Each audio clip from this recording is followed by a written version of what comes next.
que existe uma certa semelhança na figura do autor. Está claro que não lhe falei da filha. O Memorial de Aires. Olá, caro ouvinte aqui do podcast de Camões a Clarice, o seu podcast de literatura brasileira e portuguesa favorito.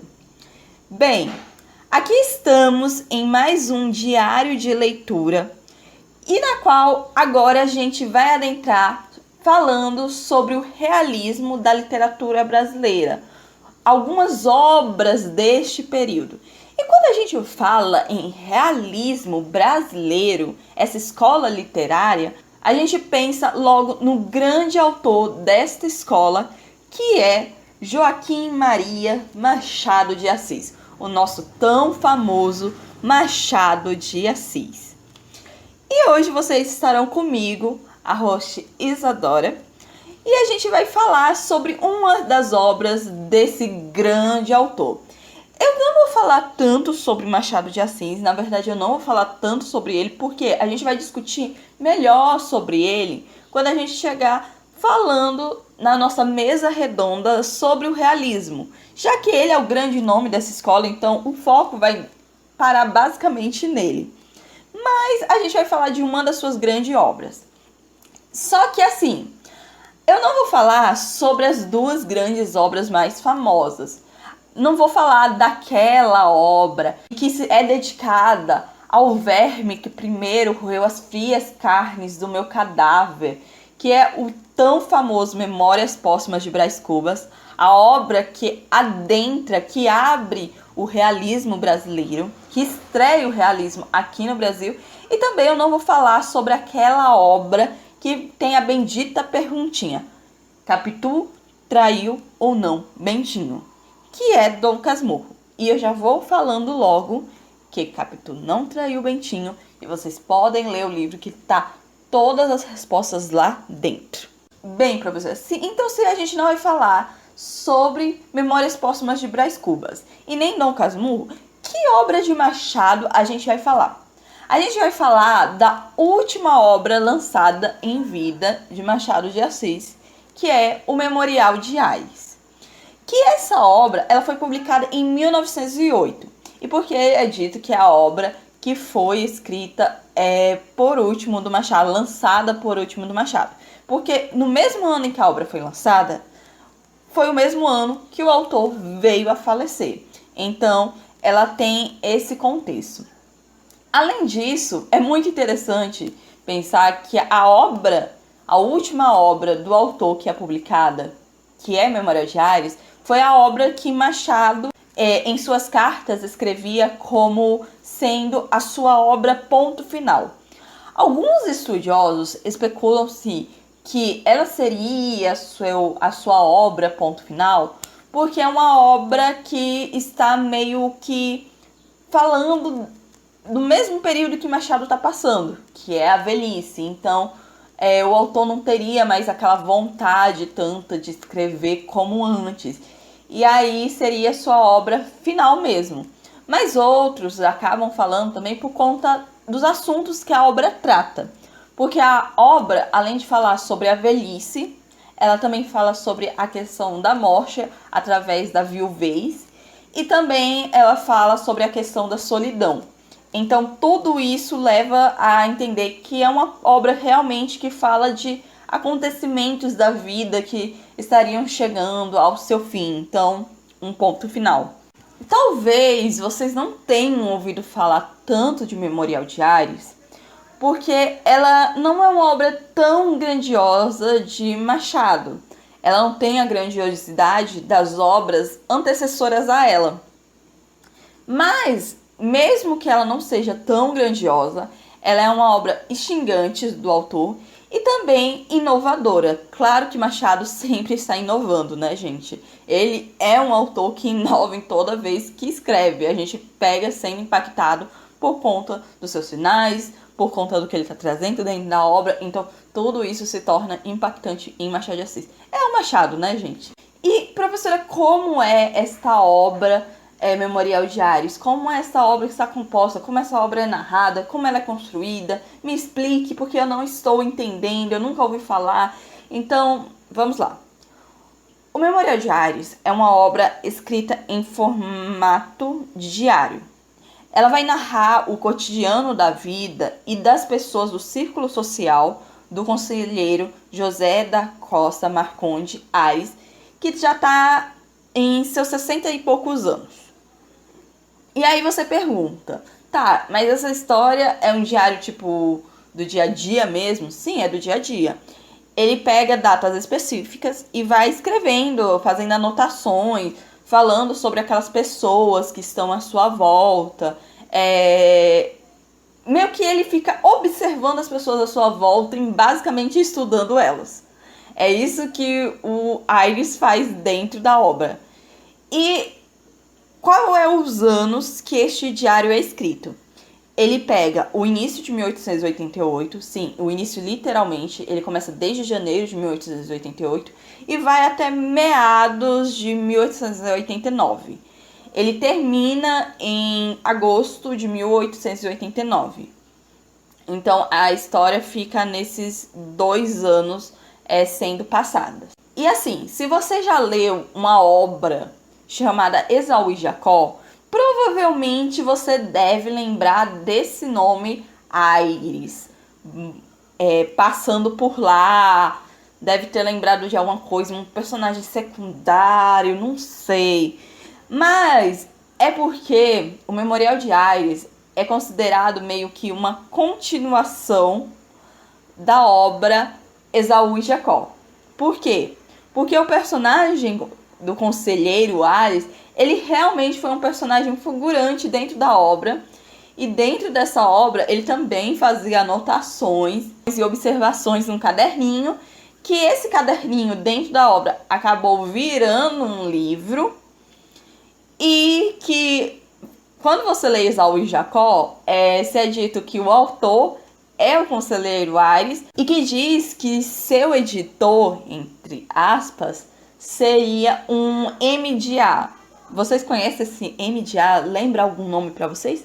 Claro que Machado de Assis. Então, meio que aí, ó, o personagem figurante que estava numa obra agora tem a sua própria obra. E aí o conselheiro de Ares ainda continua com essa mania, né, de transcrever anotações, de ainda pegar e ficar observando as coisas ao seu redor. Total que tem uma parte dentro do livro, do Memorial de Ares, que um empregado do conselheiro Ares acaba encontrando uns papéis antigos, umas anotações, e o personagem, ele queima essas anotações. Ele diz que são lembranças passadas que não deveriam ser mais faladas. E aí você pensa, será que não seriam anotações que ele fez acerca da obra do que seria o Esaú e Jacó, já que supostamente ele seria o autor? Mas para quem está se perguntando como é que é o ritmo da leitura de Machado de Assis, né? Dessa obra que é o Memorial de Ares. A obra em si, o Memorial de Ares, ele tem um certo ritmo um tanto lento. A história é lenta e muitas vezes você pode pensar assim, nossa, tá tão arrastado essa história. É porque realmente são situações meio frívolas do dia a dia. São coisas realmente cotidianas e que você acaba se deparando ali e que está acontecendo ao redor. Claro que a gente pode considerar que Machado talvez tenha feito uma crítica à burguesia do final de 1800, que é a grande elite, né, daquela época, e também ele esteja tratando acerca um pouco das dificuldades amorosas, porque na obra aparecem essas dificuldades. Então a gente pode pensar que talvez seja por isso que a obra também tem essa lentidão, já que você está vendo uma sociedade bem distante da nossa, né? Além disso, o Memorial de Ares, ele não carrega tanto aquela sarcacidade, aquela ironia presente em Machados. Tem uns ironismos aqui e acolá, em que o próprio conselheiro Aires acaba falando algumas coisas tipo, mas talvez se funcionasse daquela maneira, ou talvez se ela funcionasse, fizesse isso, ou será que aquela pessoa não está fazendo isso por determinados motivos? Bem, ele fica falando algumas coisinhas assim. O narrador aqui na obra, ele não é onisciente. Por quê? Porque o narrador nosso é um narrador observador. Ele está observando tudo o que está acontecendo à sua volta, no seu íntimo. Então, ele sabe das coisas. Ele realmente está observando ali dentro da obra. E bem, é isso que é basicamente a narrativa da obra. É o conselheiro Aires analisando situações que estão ocorrendo no seu cotidiano, no seu dia a dia, tanto coisas que ele observa, mas coisas que ele também fica sabendo. Às vezes as coisas que ele fica sabendo é pela irmã dele, a dona Rita, que acaba sendo meio que uma fofoqueira, digamos assim, porque ela acaba, tipo, a pessoa diz, não fale disso pra ninguém, e ela acaba falando pro irmão dela, que acaba relatando no próprio diário. E também a história ela acaba girando muito em torno dos dramas, que é do casal Aguiar, que é a dona Carmo, e o seu Aguiar, que eles são um casal muito assim... A dona Carmo é um tanto dependente do Aguiar, e eles acabam falando muito acerca de que também esse casal, eles têm um apego muito grande aos afilhados, que é a viúva Fidélia, que é uma jovem que ainda não chegou nem nos seus 30 e poucos anos, e do seu afilhado Tristão, que chegou de Lisboa.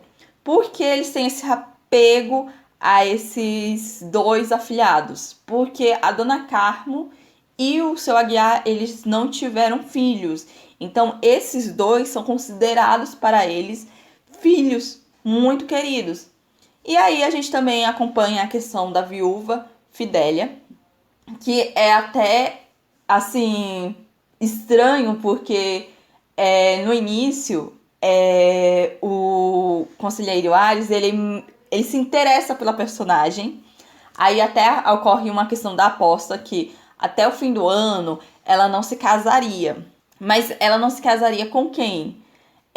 A dona Rita fala que ela não se casa e o conselheiro Aires fala que ela vai se casar. Mas a aposta rola o quê? Que ela não se casa porque ela se tornou viúva e ela era muito fiel ao marido dela, ela amava muito o marido dela.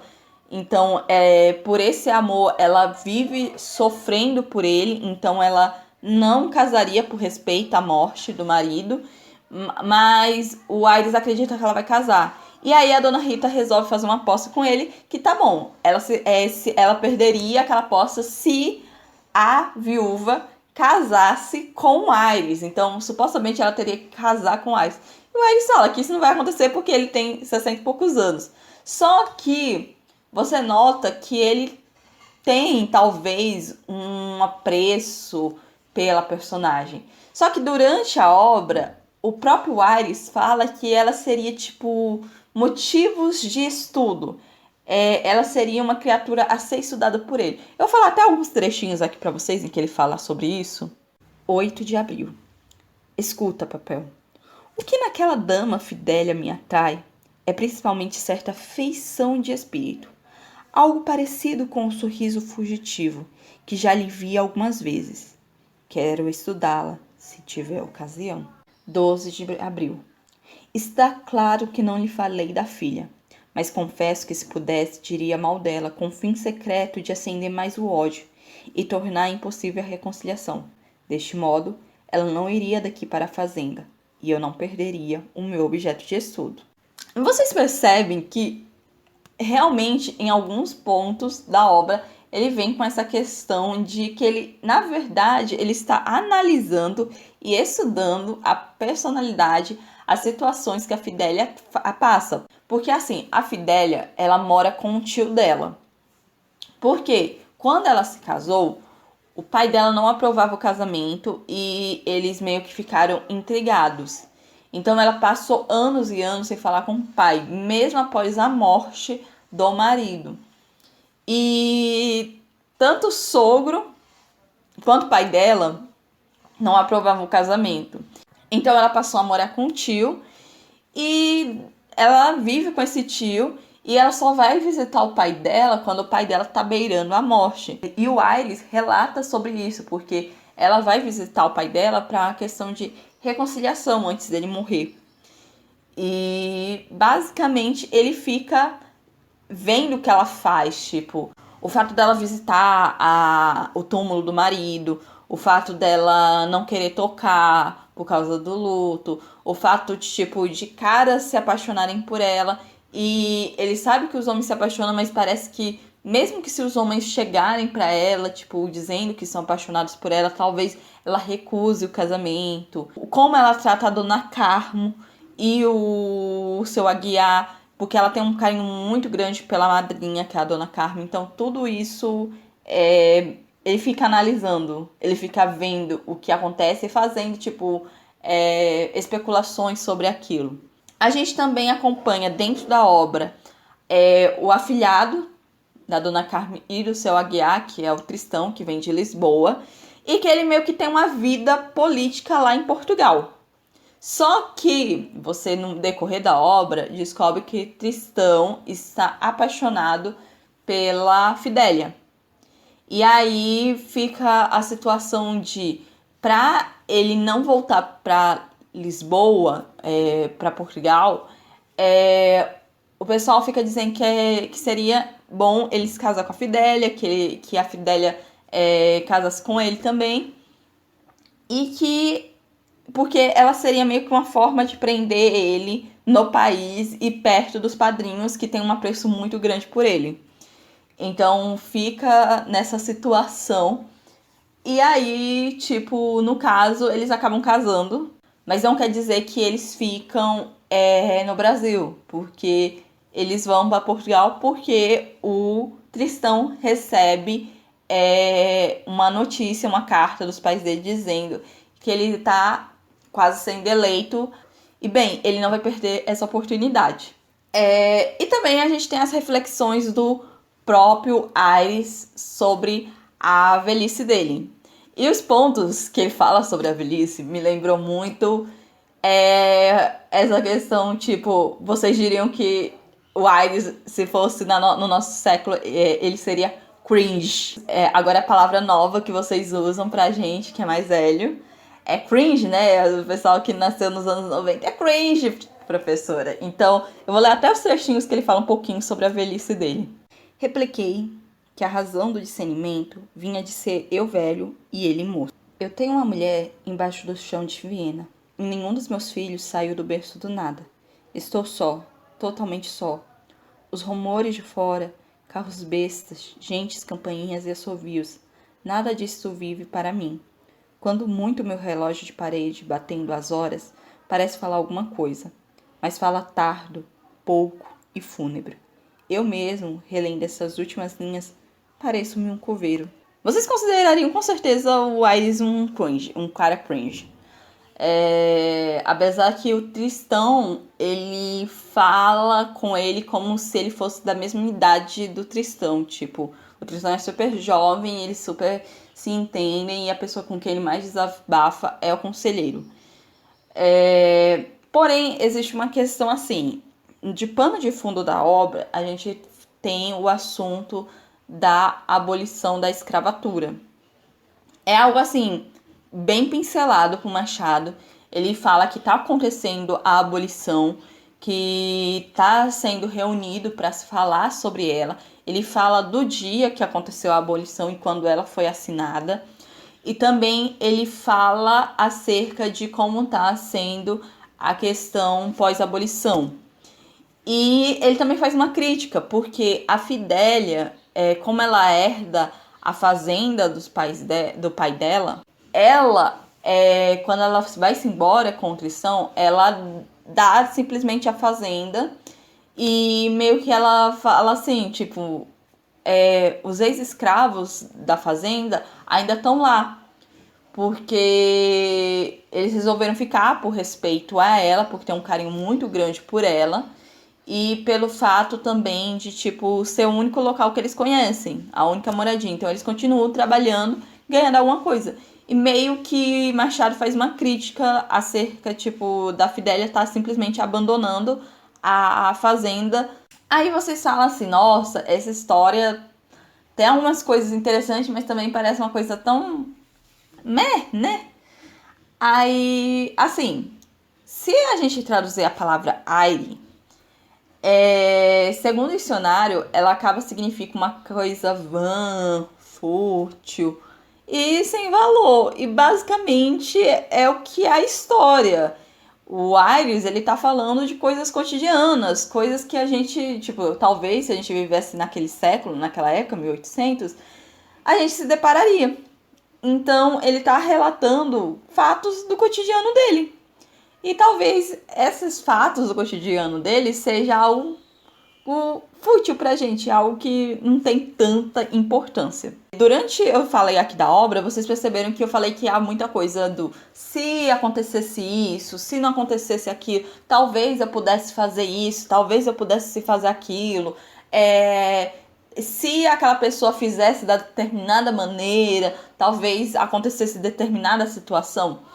E, bem, é algo muito presente nessa obra, essa questão do se e do talvez. Tipo, talvez seja isso para que possa acontecer isso, mas e se não fosse dessa determinada maneira? Tem até uma parte que aparece seria o primeiro pretendente que o Aires fala sobre, que a Fidélia tem, que ele fala que se essa pessoa desistisse de visitar o pai, porque ele recebe a notícia que o pai dele tá adoentado, aí ele fala que se esse cara não fosse visitar o pai dele, resolvesse ficar com a Fidélia, pedisse a Fidélia em casamento, talvez, por memória do marido, ele ouvisse um não, e aí ele perguntaria se era a resposta final dela, ela continuaria dizendo não. Aí o tio dela falaria que ela teria perdido uma oportunidade de casar novamente. E ela falaria que ela estava decidida a não casar porque essa era a decisão dela. E aí ele fica nessa especulação. E aí você fica vendo essa questão do talvez. Talvez se acontecesse isso, acontecesse aquilo, ou não acontecesse isso. Então, existem muitas possibilidades. E também a obra dá uma sugestão de algumas coisas sórdidas. Tipo, que nem tanto aquelas pessoas que parecem ser boazinhas dentro da obra, na verdade, elas estariam com intenções um tanto más. Tipo, o Tristão, ele é uma pessoa com, assim, muito perfeita. Ele não tem nenhum defeito do que se falar dele. No entanto, quando ele pede a Fidélia em casamento, as pessoas especulam que, na verdade, ele pediu a Fidélia em casamento por causa da herança dela, por ela ser filha de uma pessoa importante da burguesia. Então, que, na verdade, o Tristão teria casado com a Fidélia, pedido ela em casamento pelo interesse financeiro, por interesse assim, tipo, ela vai ser assim uma esposa aristocrata pra mim, então seria um casamento por interesse. Então especula-se isso bem até no finalzinho do livro. Bem, assim, e antes da gente encerrar, porque eu tentei explicar um pouquinho sobre o enredo, misturando as coisinhas assim, o que aparece dentro da obra, um pouquinho das características, e espero que vocês tenham entendido, mas acerca do que os críticos e estudiosos dizem. Bem, os críticos e os estudiosos falam, e isso é uma curiosidade bastante interessante, que o Memorial de Ares ele seria uma obra de caráter autobiográfico. Pois a obra ela acaba se assemelhando a algumas situações da vida do próprio Machado de Assis. Por exemplo, a questão da velhice, né? A obra foi escrita nesse período de velhice do autor e o autor estava também passando por esse período. Então, teria essa proximidade. Além disso, alguns estudiosos também falam que existe uma certa semelhança na figura do Ares com o próprio Machado de Assis. Então, que na verdade o Ares seria também uma representação do próprio Machado.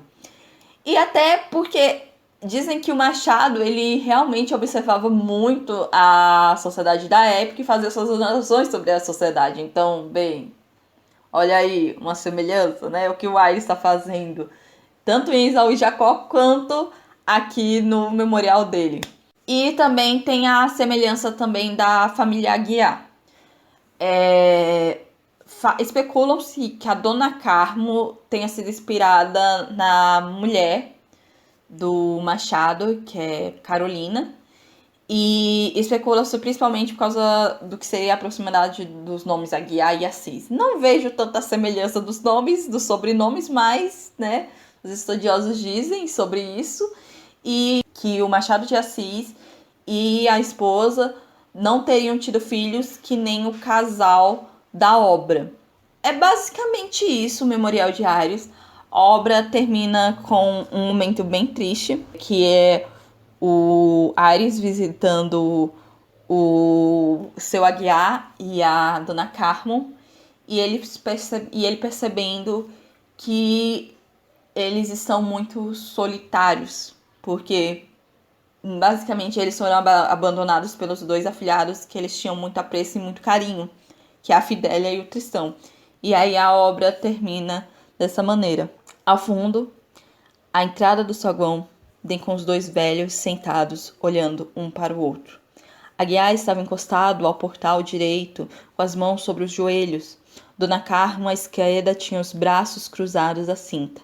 Hesitei entre ir adiante ou desandar o caminho. Continuei parado, alguns segundos, até que recuei pé ante pé. Ao transpor a porta para a rua, vi-lhes no rosto e na atitude uma expressão a que não acho nome certo ou claro. Digo o que me pareceu. Queriam ser risonhos e mal se podiam consolar. Consolava-os a saudade de si mesmos. E bem, é isso. Espero que você tenha gostado de conhecer essa obra de Machado de Assis, essa última obra do grande autor da nossa literatura brasileira.